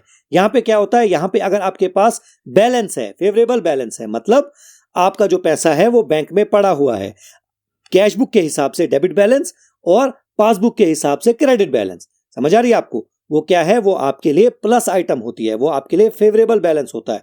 तो वो ऑब्वियसली आप कहां लिखोगे, वो प्लस आइटम्स में लिखोगे, है ना। वैसे ही अगर आपके पास ओवरड्राफ्ट आया है, overdraft as per cash book हो या पासबुक हो, दोनों आपके लिए अनफेवरेबल बैलेंस होते हैं। कैश बुक के हिसाब से क्रेडिट बैलेंस और पासबुक के हिसाब से डेबिट बैलेंस। समझ आ रही है? वो आपके लिए नेगेटिव बैलेंस होता है, वो माइनस बैलेंस होता है। तो वो कहां लिखोगे आप, वो ऑब्वियसली माइनस आइटम्स वाले कॉलम में लिखोगे। ठीक, उसके बाद कोई भी आइटम जो इसमें स्टार्टिंग वाली आइटम में जो बैलेंस है आपका उसमें ऐड होना हो तो वो लिखेंगे हम प्लस आइटम वाले कॉलम में, और जो इससे माइनस होनी हो वो लिखेंगे ऑब्वियसली हम माइनस आइटम वाले कॉलम में। तो जब हमने सारी एडजस्टमेंट जो है, जब हमने सारी जो एंट्रीज हैं वो लिख ली, तो उसके बाद इनको हम टोटल करेंगे। समझ आ रही है? दोनों जो ये कॉलम्स हैं इनमें से देखेंगे बड़ा कौन सा है, और जो छोटा वाला कॉलम होगा उसमें भी वही टोटल लिख देंगे, ठीक है। और बैलेंसिंग फिगर जो होगी वो ऑब्वियसली छोटे वाले कॉलम में आएगी, जो छोटा वाला कॉलम होगा दोनों में से, जिसका टोटल जो होगा वो छोटा होगा। फॉर एग्जांपल यहाँ पे क्या है, यहाँ पे ये वाला कॉलम है जिसमें छोटा है, तो हमने यहाँ पे लिख दी जो बैलेंसिंग फिगर है, और ये बैलेंसिंग फिगर ही जो होगी वो आपका जो दूसरी बुक है, टारगेट बुक है, उसका बैलेंस या ओवरड्राफ्ट होगा। जब हम आगे इलस्ट्रेशन पढ़ेंगे ना, आपको वहां पे ज्यादा समझ आएगी। अगर कोई थोड़ा कंफ्यूज हो रहा है तो टेंशन लेने की जरूरत नहीं है, आगे क्लियर हो जाएगा, ठीक है। तो चलिए आगे बढ़ते हैं। आप देखेंगे हम preparation of bank reconciliation statement. Obviously ये एक सिस्टमैटिक प्रोसेस है जिसका गोल क्या होता है कि हमारे पास एक बुक का बैलेंस दिया हुआ होता है और हमने उसकी मदद से दूसरी बुक का जो बैलेंस है वो कैलकुलेट करना है आफ्टर एडजस्टमेंट्स। मतलब जो पॉइंट ऑफ डिफरेंसेस हैं उनको एडजस्ट करना है, उसके बाद हमारे पास टारगेट बुक का बैलेंस निकलेगा। यहां पे हमारे पास कितनी टाइप्स की प्रॉब्लम हो सकती है, यहां पे हमारे पास या तो कैश बुक की इंफॉर्मेशन दी होगी, मतलब उसका फेवरेबल या अनफेवरेबल बैलेंस दिया होगा, या पासबुक की इंफॉर्मेशन दी होगी, मतलब उसका फेवरेबल या अनफेवरेबल बैलेंस दिया होगा। उसी को हमने एज स्टार्टिंग पॉइंट लेना है। समझ आ रही है? कैश बुक का फेवरेबल बैलेंस मतलब है उसका डेबिट बैलेंस, समझ आ रही है। और अनफेवरेबल बैलेंस यानी हमने लोन लिया है, तो लोन क्या होता है, लायबिलिटी, उसका होगा क्रेडिट बैलेंस। कैश बुक से मुराद यहां पे उसका बैंक कॉलम है, कैश कॉलम नहीं है, समझ आ रही है। और पासबुक की अगर हम बात करेंगे, उसका फेवरेबल बैलेंस हमें कैसे पता चलेगा, अगर हमारे पासबुक जो है उसका क्रेडिट बैलेंस दिया हो, दैट मींस वो हमारे लिए क्या है, फेवरेबल बैलेंस है। क्यों? क्योंकि इसका मतलब है हमारा पैसा बैंक के पास है, और जब हमारा पैसा बैंक के पास होता है, बैंक के लिए तो वो लायबिलिटी है ना। पासबुक कौन बना रहा है, बैंक बना रहा है ना, तो उसके लिए वो बैलेंस क्या होगा, क्रेडिट होगा, लेकिन हमारे लिए वही बैलेंस क्या होगा, डेबिट होगा। समझ आ रही है आपको, है ना। उनके लिए लायबिलिटी है तो ऑब्वियसली क्रेडिट होगा, हमारे लिए एसेट है तो ऑब्वियसली डेबिट होगा। वैसे ही पासबुक का अगर अनफेवरेबल बैलेंस दिया हो, इसका मतलब क्या है, अगर हमारे पास पासबुक के हिसाब से डेबिट बैलेंस दिया हो, दैट मींस वो हमारे लिए क्या है, अनफेवरेबल बैलेंस है ना। क्योंकि बैंक के लिए जो एसेट है उसका ही डेबिट बैलेंस होगा ना, दैट मींस वो हमारे लिए लायबिलिटी है, हमने लोन लिया है, ठीक है। कंफ्यूज नहीं होना। कोई क्वेश्चन है, कोई प्रॉब्लम है, कमेंट करिए, यहां टेलीग्राम में पूछिए, सारा क्लियर कर देंगे, ठीक है। तो हम पहला केस देखेंगे जहां पे हमारे पास favourable balance as per cash book दिया हो। देखो, अगर सिंपली बैलेंस भी लिखा हो ना, और कुछ ऐसा ना लिखा हो जो इंडिकेट करता हो कि ये जो बैलेंस है ये नेगेटिव बैलेंस है, ये अनफेवरेबल बैलेंस है, तो सिर्फ बैलेंस अगर लिखा होगा उसको हम मानेंगे फेवरेबल बैलेंस ही। तो यहां पे लेकिन सीधा क्लियरली लिखा है फेवरेबल बैलेंस, तो इसमें कंफ्यूजन की कोई बात है ही नहीं। तो इसका मतलब क्या है, ऑब्वियसली वो क्या होगा, डेबिट बैलेंस होगा। तो हमने क्या करना है, हमने देखना है जो भी ट्रांजैक्शन, जो भी पॉइंट ऑफ डिफरेंसेस हैं, उनका असर पासबुक के पे क्या पड़ रहा है। उनका जो असर पासबुक पे पड़ रहा होगा ना, वही असर हमने कैश बुक पे भी डालना है। देखो यहां पे हमारे पास दिया क्या है, यहां पे हमारे पास दिया है favourable balance as per cash book, मतलब हमारे कंट्रोल में क्या है, हमारे कंट्रोल में है कैश बुक। तो मैनिपुलेट, ऐड या सब्ट्रैक्ट हम इसी में से कर सकते हैं ना। पासबुक का बैलेंस हमारे पास नहीं दिया है तो उसमें आप क्या चेंज करोगे, है ना। तो जो ट्रांजैक्शन, जिस ट्रांजैक्शन की वजह से पासबुक में एडिशन हुई है, आप इसको भी इंक्रीज करोगे, उससे ऐड करोगे इसमें। और जिस ट्रांजैक्शन से पासबुक में डिक्रीज हुआ है, आप इसको भी उससे डिक्रीज करोगे। समझ आया आपको, ठीक है ना। तो ऑब्वियसली जो फेवरेबल बैलेंस है ये कहां पे लिखते हैं हम, ये जो ये बैंक रिकंसिलिएशन स्टेटमेंट है, अगर ये हमने प्लस माइनस मेथड से बनाई है तो प्लस वाले कॉलम में इसको फेवरेबल बैलेंस को लिखा जाएगा। अब देखो ये इंपॉर्टेंट पॉइंट है कि हमने ऐड क्या करना है इसमें, मतलब प्लस जो कॉलम है उसमें क्या क्या लिखना है, all those item that have resulted in increase in the balance of passbook. जिस ट्रांजैक्शन की वजह से, जिस एंट्री की वजह से पासबुक में इंक्रीज हुआ है, वो हम इधर भी प्लस में लिखेंगे, क्योंकि हम इसको भी उससे इंक्रीज करना चाहेंगे। समझ आ रही है ना। हमने क्या करना है, हमने कैश बुक और पासबुक का जो बैलेंस है वो सेम बनाना है। तो पासबुक पे जो असर किसी ट्रांजैक्शन का पड़ा है वो ही हम कैश बुक पे भी डालेंगे ना, तभी तो जो है वो उनका बैलेंस सेम आएगा। समझ आ रही है। अगर किसी चीज से पासबुक इंक्रीज हुई है तो कैश बुक को भी इंक्रीज करेंगे, अगर किसी से पासबुक जो है वो डिक्रीज हुई है तो कैश बुक को भी डिक्रीज करेंगे। क्लियर है ये? देखो यहां पे एग्जांपल है, जैसे हमारे पास balance as per cash book है हमारे पास 5,000, तो हमने यहां पे लिख दिया 5,000। उसके बाद cheque issued 25 March 2024 but not presented for payment up to 31 March 2024। मतलब क्या है? देखो ये हम कब बना रहे हैं बैंक रिकंसिलिएशन स्टेटमेंट? ये बना रहे हैं हम 31 मार्च 2024 को।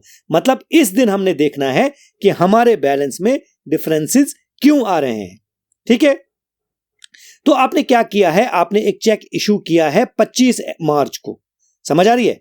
25 मार्च को आपने एक चेक इशू किया है। दैट मींस आपने क्या किया है, आपने किसी को पेमेंट कर दी है चेक के थ्रू। तो जब भी आप पेमेंट करोगे चेक के थ्रू, आप क्या करोगे, आप अपनी कैश बुक में क्या करोगे, उसको क्रेडिट कर दोगे, है ना। मतलब क्या है, उससे आपकी कैश बुक जो है वो डिक्रीज हो जाएगी। समझ आ रही है ना? देखो यहां पे हम कैश बुक बनाएंगे और पासबुक बनाएंगे। ठीक है, यहां पे क्या हो रहा है, जो आपने ये जो चेक इशू किया है उसकी वजह से आपने जो कैश बुक है उसको डिक्रीज कर दिया है। समझ आ रही है आपको? जो ही आपने चेक इशू किया, आपने अपनी कैश बुक का जो बैंक कॉलम है उसकी क्रेडिट साइड में एंट्री कर दी। दैट मींस डिक्रीज कर दिया ना। लेकिन जिस दिन हम ये बना रहे हैं बैंक रिकंसिलिएशन स्टेटमेंट, उस दिन तक उस बंदे ने जिसको आपने चेक दिया था, उस बंदे ने ये पैसा निकलवाया ही नहीं है। वो अभी बैंक गया ही नहीं है पैसा निकालने। तो पासबुक में आपकी कोई चेंज नहीं होगी। पासबुक से अभी ये पैसा नहीं निकला है। समझ आ रही है? तो इसका मतलब क्या है? इसका मतलब यह है जो कैश बुक है आपकी उसका बैलेंस कम दिख रहा होगा और पासबुक जो है आपकी उसका बैलेंस जो है वो ज्यादा दिख रहा होगा। तो अब यहां पे आप इन दोनों का बैलेंस बराबर करने के लिए क्या करोगे? देखो यहां पे दो ऑप्शन हो सकते हैं आपके पास।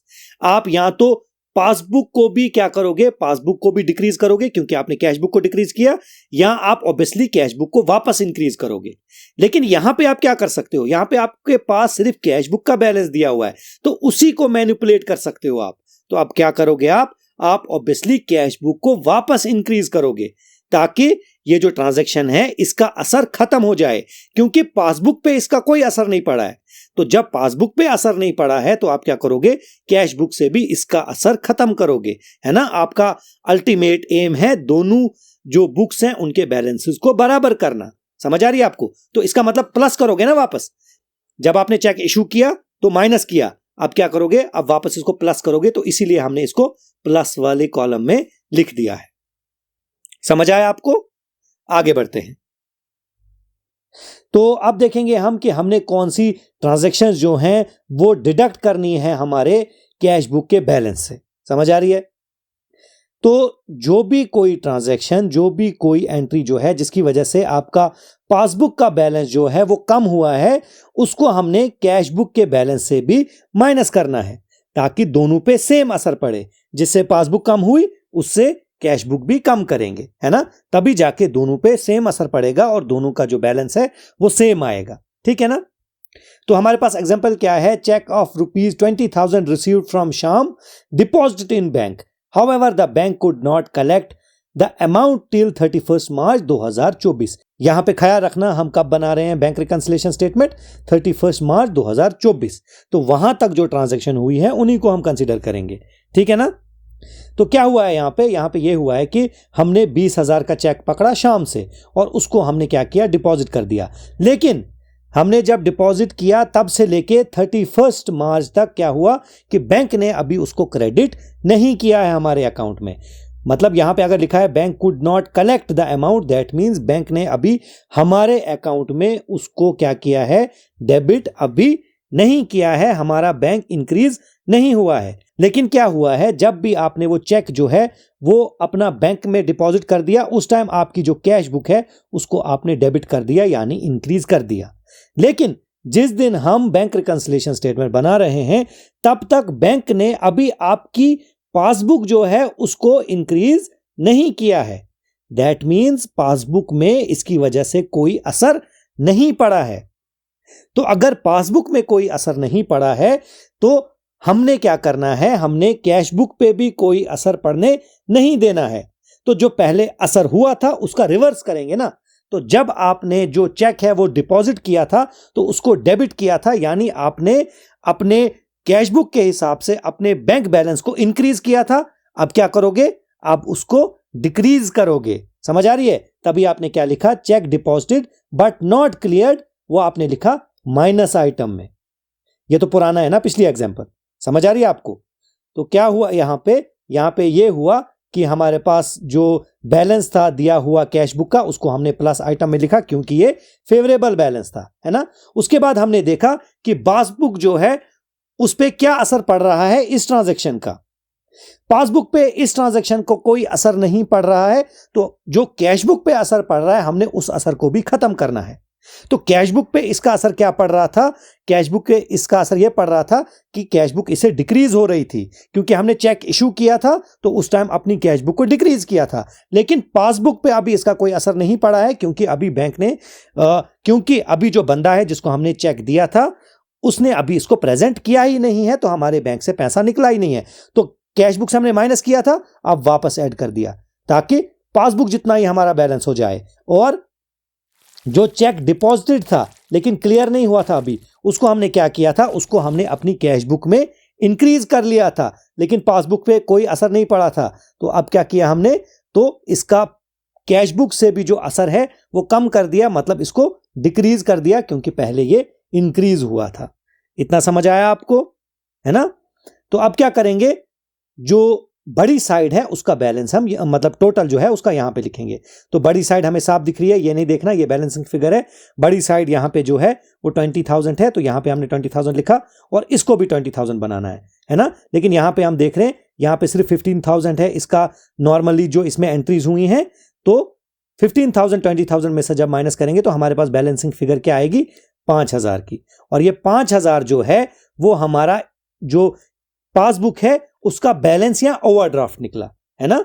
मतलब कैश बुक से अगर हमने स्टार्ट किया है बैंक रिकंसिलिएशन स्टेटमेंट को, तो रिजल्ट जो होगा वो पासबुक का ओवरड्राफ्ट होगा या बैलेंस होगा। लेकिन इस केस में क्या होगा, इस केस में ये आपका ओवरड्राफ्ट है, क्योंकि माइनस आइटम ज्यादा है, प्लस आइटम जो है वो कम है। जब माइनस आइटम ज्यादा हो और प्लस आइटम कम हो तो वो क्या आता है, वो आपका ओवरड्राफ्ट आएगा एज पर पासबुक। समझ आया आपको, ये क्लियर है। उसके बाद हम देखेंगे अगर ओवरड्राफ्ट दिया है हमारे पास as per cash book. Overdraft का मतलब आपको पता है ना, 1000 बार मैंने बोला, अनफेवरेबल बैलेंस, मतलब आपने लोन लिया है।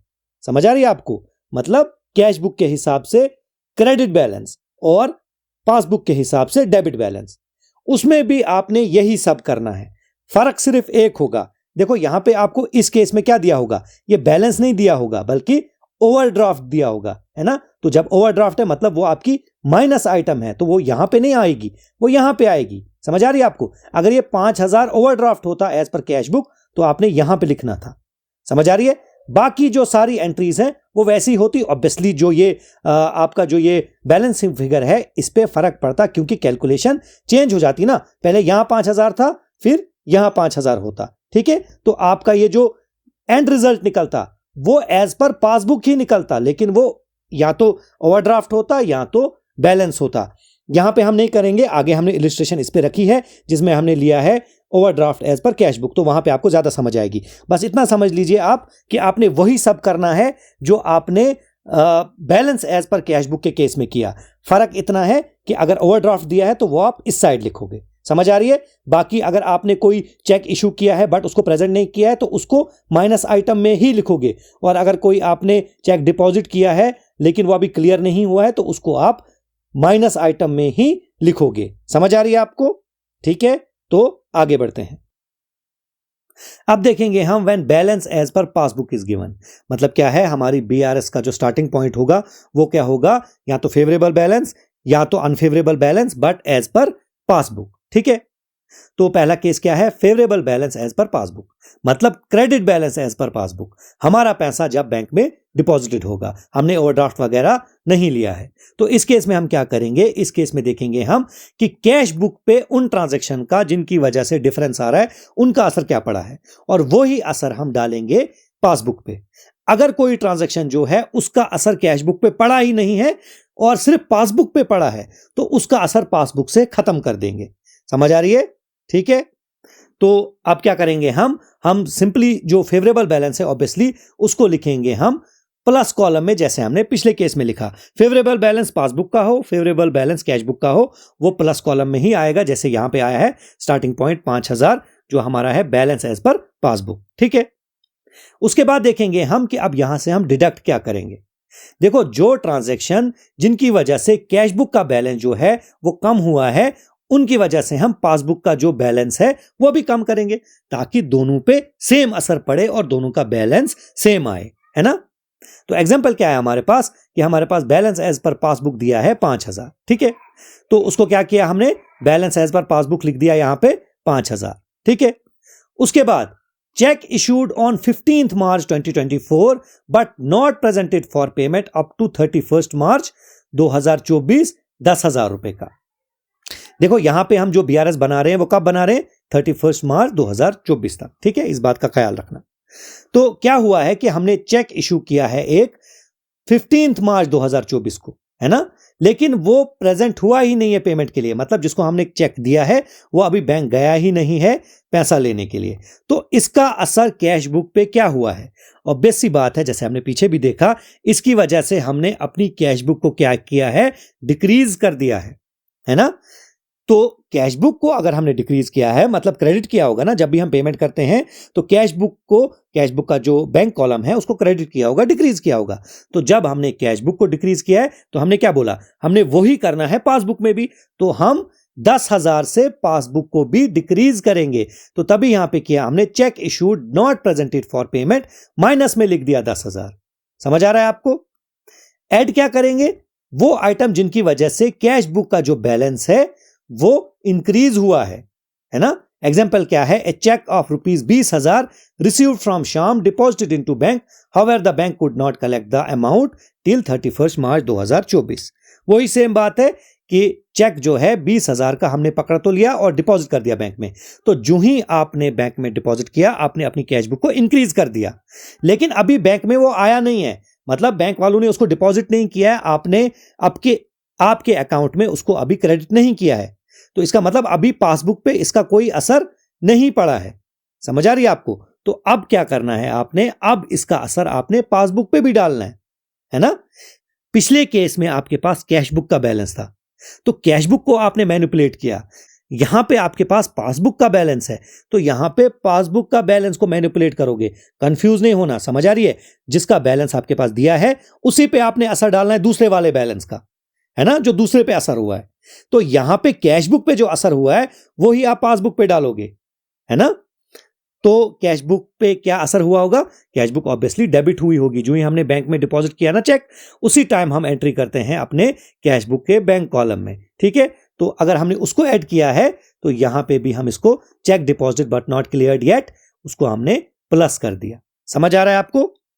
तो हमने ये दोनों आइटम जो हैं वो लिख दी, और अब क्या करेंगे, अब दोनों जो कॉलम्स हैं उनमें से देखेंगे बड़ा कौन सा कॉलम है। तो यहां पे हम देख सकते हैं आराम से, ये जो है प्लस वाला कॉलम ये बड़ा है, क्योंकि ये 15,000 जो है बैलेंसिंग फिगर है।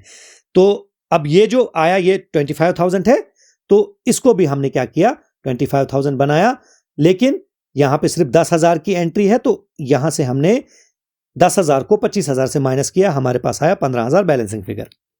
तो ये जो 15,000 है ये क्या है, अगर हमारा स्टार्टिंग पॉइंट पासबुक है ना, तो ये बैलेंस या ओवरड्राफ्ट किसका है, कैश बुक का। तो हमें तो पता चला ये जो बैलेंस या ओवरड्राफ्ट कैश बुक का है, बट क्या है, बैलेंस है या ओवरड्राफ्ट है, वो डिपेंड करेगा वो किस साइड आई है बैलेंसिंग फिगर। यहां पे माइनस साइड आई है balancing figure, that means plus side जो है वो बड़ी है, और अगर प्लस साइड बड़ी होती है तो वो फेवरेबल बैलेंस होता है, बैलेंस होता है। समझ आ रही है आपको। तो वो क्या है, balance as per cash book.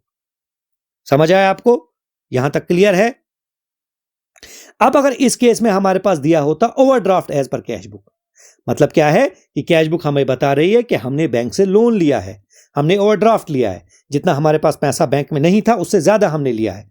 समझ आ रही है। तो उस केस में भी ये जो एंट्रीज हैं ये सेम होंगी। फर्क क्या होगा कि अगर ये 5,000 जो है ये बैलेंस है ना, ये अगर ओवरड्राफ्ट होता तो ये यहां पे लिखा जाता। समझ आ रही है। बाकी ऑब्वियसली हमारी कैलकुलेशन जो थी वो सारी डिफरेंट हो जाती है ना, लेकिन एंट्रीज वैसे ही होंगी, फिर कैलकुलेशन आप कैसे भी कर सकते हो, सिर्फ इस एंट्री में जो है वो फर्क आएगा। समझ आ रही है आपको। तो आगे बढ़ते हैं और इलस्ट्रेशंस देखते हैं। तो अब हम देखेंगे पहली इलस्ट्रेशन, और हमें ये क्या बता रही है कि prepare bank reconciliation statement for Ramesh traders on 31 March 2024 from the following information. और इंफॉर्मेशन क्या है कि overdraft as per cash book is 15,000।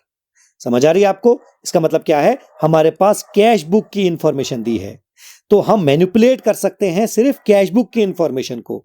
इसका मतलब हमने देखना है कि पासबुक के बैलेंस पे क्या असर पड़ा है, वही असर हमने कैश बुक के बैलेंस या ओवरड्राफ्ट जो भी दिया है उस पे डालना है ना।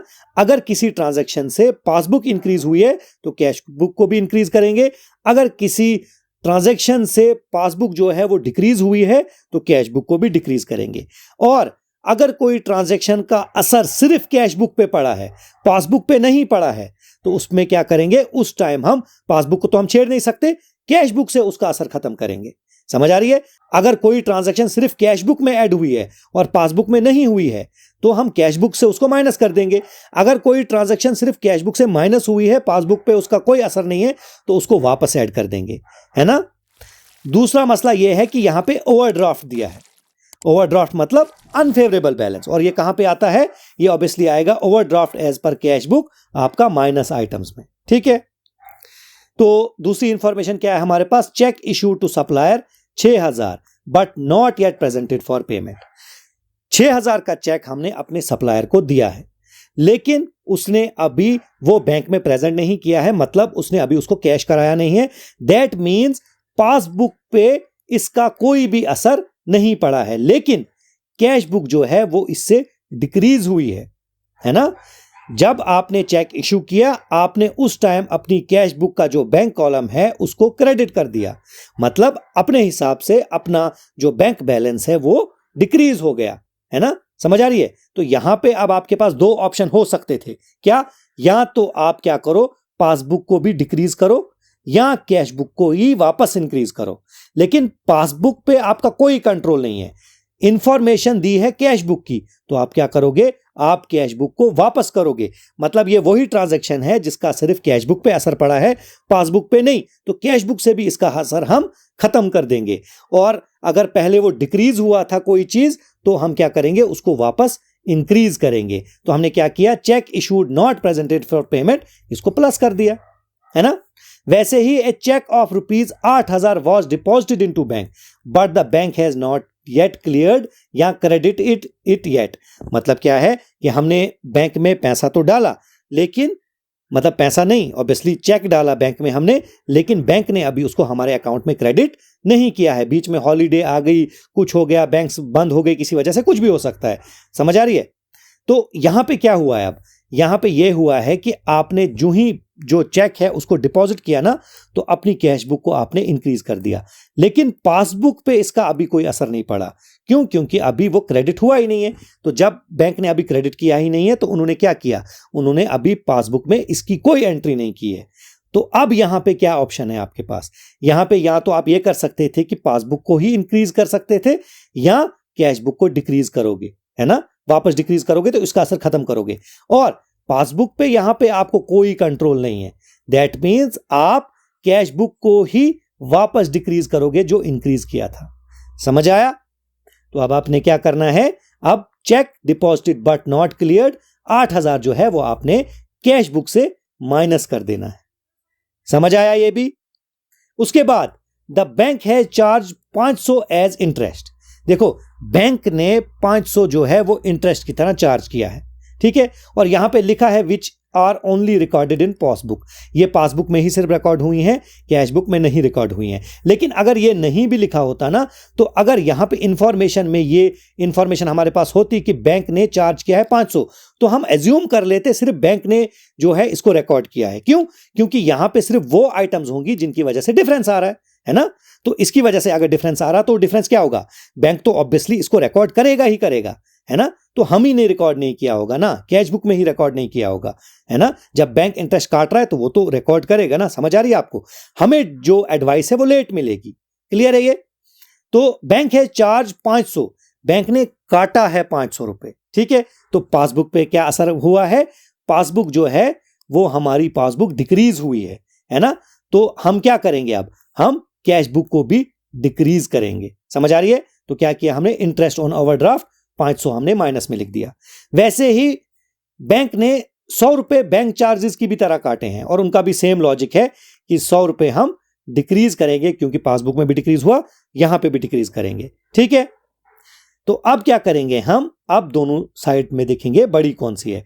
ऑब्वियसली यहां पे हमारे पास ये वाली साइड, माइनस वाली साइड जो है वो बड़ी है, तो ये प्लस वाली साइड भी हमने इतनी बनानी है। यहां पे एक ही एंट्री है, इसको जब आप यहां से माइनस करोगे आपके पास आएगी बैलेंसिंग फिगर 17,600 रुपीज। और ये बैलेंसिंग फिगर, जैसे मैंने कहा, अगर हमारा स्टार्टिंग पॉइंट कैश बैलेंस है, कैश बुक है, तो ये जो फिगर है ये किसका बैलेंस यहां ओवरड्राफ्ट होगा, पासबुक का। और ओवरड्राफ्ट है या बैलेंस है, ये किस पे डिपेंड है कि ये किस साइड आई। ये अगर हमारी plus side I, that means हमारी माइनस साइड जो है वो बड़ी है, क्योंकि बैलेंसिंग फिगर छोटी साइड आती है ना। और अगर माइनस साइड हमारी बड़ी है तो ये हमारा क्या है, ये ओवरड्राफ्ट है। तो ओवरड्राफ्ट एज पर पासबुक। समझ आया ये? आगे बढ़ते हैं और दूसरी इलस्ट्रेशन देखते हैं। तो अब देखेंगे हम सेकंड इलस्ट्रेशन, और वो क्या बोल रही है हमें कि prepare bank reconciliation statement for Shanti and sons on 31 December 2024। इसमें क्या बैलेंस दिया हुआ है हमारे पास, इसमें दिया है favourable balance as per passbook. मतलब पासबुक का क्रेडिट बैलेंस ही होता है ना फेवरेबल बैलेंस, कितना है 25,000। तो पहली बात, पासबुक का बैलेंस दिया हुआ है ना। तो इसका मतलब हमने क्या करना है, हमने देखना है कैश बुक पे क्या असर पड़ा है ट्रांजैक्शंस का, जो पॉइंट ऑफ डिफरेंसेस हैं वो ट्रांजैक्शन जिन्होंने गड़बड़ कर दी है, और वही असर हमने पासबुक पे डालना है। या किसी ट्रांजैक्शन का अगर सिर्फ पासबुक पे असर पड़ा है तो यहां से भी वो असर खत्म कर देना है। क्यों? क्योंकि हम पासबुक जो है उसी को यहां पे मैनिपुलेट कर सकते हैं। कैश बुक से हम सिर्फ इंफॉर्मेशन ले सकते हैं कि उस पे क्या असर पड़ा है। समझ आ रही है आपको? ठीक है। दूसरा, ये फेवरेबल बैलेंस है, दैट मींस ये प्लस साइड आएगा। तो क्या आएगा, balance as per passbook 25,000 plus side. ठीक है। उसके बाद cheque issued for 7,000 on 28 December but they were not present for payment until January. मतलब क्या है, मतलब यह है कि हमने 7,000 के चेक इशू किए थे 28 दिसंबर को, लेकिन जब हम ये बना रहे हैं ना बैंक रिकंसिलिएशन स्टेटमेंट, तब तक वो प्रेजेंट ही नहीं हुए हैं। इसका मतलब क्या है, इसका मतलब पासबुक पे इनका कोई अभी असर नहीं पड़ा है। समझ आ रही है आपको? तो क्या हुआ होगा, जब हमने चेक इशू किया है तो हमने क्या किया है, कैश बुक को डिक्रीज कर दिया है, लेकिन पासबुक पे इसका कोई असर अभी नहीं पड़ा है। समझ आ रही है आपको? तो हमारे पास कौन सा बैलेंस दिया हुआ है, पासबुक का। तो हम इसी में कुछ मैनिपुलेशन कर सकते हैं ना। तो कैश बुक अगर डिक्रीज हुई है, हम कैश बुक को इंक्रीज नहीं कर सकते क्योंकि कैश बुक का बैलेंस नहीं है हमारे पास। तो पासबुक जो है उसको डिक्रीज करेंगे ताकि दोनों पे सेम असर हो। तो check issued but not presented for payment minus में आ गया, क्योंकि यहां पे हमारे पास क्या दिया है, पासबुक का बैलेंस दिया हुआ है। समझ आ रही है? उसके बाद क्या है, उसके बाद है cheque worth ₹10,000 deposited into bank on 30 December but has not yet been cleared the amount. मतलब बैंक ने अभी वो अमाउंट जो है क्लियर नहीं किया है, क्रेडिट नहीं किया है। तो यहां पे भी वही है, चेक जो हमने वो डिपॉजिट किया था तो कैश बुक को हमने इंक्रीज किया होगा, तो पासबुक में इसका अभी कोई असर नहीं है तो उसको भी इंक्रीज करेंगे। सिंपल सी बात है। तो check deposited into bank but not collected yet, 10,000 जो है वो इसमें भी ऐड हो जाएगा। उसके बाद bank allowed interest 500 in the passbook. मतलब क्या है इसका, मतलब यह है कि बैंक ने हमें हमारे डिपॉजिट पे इंटरेस्ट दी है 500 रुपए की, तो उसकी जो रिकॉर्डिंग है वो पासबुक में तो हुई होगी, है ना। और अगर यहां पे ये ट्रांजैक्शन लिखी है, दैट मींस ये पॉइंट ऑफ डिफरेंस है, तो वहां पे अगर हुई है तो यहां पे नहीं हुई है। समझ आ रही है आपको? तो हमने क्या करना है, हमने इसका असर अब पासबुक पे क्या होगा वो देखना है। कैश बुक पे क्या इसका असर हुआ है, कैश बुक पे इसका असर कोई भी नहीं हुआ है ना, क्योंकि हमने अभी इसको रिकॉर्ड नहीं किया है। कैश बुक वालों ने, मतलब बैंक बिजनेस वालों ने अभी अपनी कैश बुक में इसको रिकॉर्ड नहीं किया है ना। तो कैश बुक में अगर इसको रिकॉर्ड नहीं किया है तो पासबुक से भी हम माइनस कर देंगे। समझ आ रही है आपको? क्योंकि पासबुक में ये ऑब्वियसली इंक्रीज हुई होगी, है ना। जब हमें इंटरेस्ट मिलती है, यहां पे इंटरेस्ट अलाउड है, मतलब जो हमने डिपॉजिट किया था उस पे हमें इंटरेस्ट मिल रही है। तो पासबुक में क्या हुआ, पासबुक में ये ऐड हुई है, तो कैश बुक में तो हम छेड़ नहीं सकते, तो पासबुक में से ही इसको माइनस भी करेंगे। इंटरेस्ट अलाउड बाय बैंक हमने माइनस कर दिया। उसके बाद insurance premium of 1200 was paid directly by bank as per standing order. ये मैंने आपको पीछे भी समझाया था कि कभी कभी क्या होता है, हम स्टैंडिंग इंस्ट्रक्शन, स्टैंडिंग ऑर्डर्स दे के रखते हैं बैंक को कि किसी रेगुलर इंटरवल्स पे कोई पेमेंट आप कर दो। जैसे हम अगर कहीं फॉर एग्जांपल रेंट पे हैं तो हम बैंक को बोल के रखते हैं कि हर तारीख को 31 को या जब भी रेंट खुद काट के हमारे जो लैंडलॉर्ड है उसको दे देना। तो यहाँ पे वैसे ही है इंश्योरेंस प्रीमियम, ये खुद बैंक ने काटा है। तो बैंक ने काटा है तो बैंक में तो रिकॉर्डिंग हुई होगी ना, समझ आ रही है? तो बैंक में जब काटा है तो बैंक में रिकॉर्डिंग हुई, दैट मींस पासबुक में ये माइनस हुआ होगा ना। इंश्योरेंस प्रीमियम हमने पे किया है ना, लेकिन कैश बुक में इसका कोई भी असर नहीं पड़ा है। तो या तो हम कैश बुक में भी माइनस करें, जो हम कर नहीं सकते क्योंकि हमारे पास कैश बुक का बैलेंस नहीं दिया है, तो पासबुक में वापस इसको ऐड कर देंगे। समझ आ रहा है?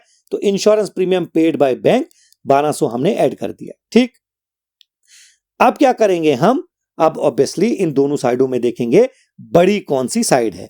और यहां पे हम देख सकते हैं, यहां पे थोड़ा ये गड़बड़ हो गई है। हम देख सकते हैं यहां पे ये वाली साइड जो है, प्लस वाली साइड, वो बड़ी है 36,200। तो इसको भी हमने बनाया 36,200, फिर ये दो मिला के ऐड करके हमने इस 36,200 में से माइनस किया, तो हमारे पास आया यहां पे फेवरेबल बैलेंस 28,700। समझ आ रही है आपको? फेवरेबल क्यों है? क्योंकि ये ऑब्वियसली हमारा माइनस साइड लिखा है, दैट मींस प्लस साइड हमारी बड़ी है ना। तो ये थी आज की वीडियो। नेक्स्ट वीडियो जो होगी वो भी बैंक रिकंसिलिएशन स्टेटमेंट पे ही होगी, और उसमें हम 20-25 कुछ ऐसे एमसीक्यूज बीआरएस के डिस्कस करेंगे जैसे एमसीक्यूज एग्जाम में आने की एक्सपेक्टेशन है। ठीक है, आपको पता है कितने कंफ्यूजिंग हो सकते हैं बीआरएस के एमसीक्यूज, तो उस वीडियो को जरूर देखिएगा ताकि आपकी सारी कंफ्यूजन दूर हो जाए और आप कैसे एमसीक्यू सॉल्व करो बीआरएस के, वो आपको समझ आ जाए। तो मिलते हैं नेक्स्ट वीडियो में, तब तक के लिए best of luck. Thank you very much.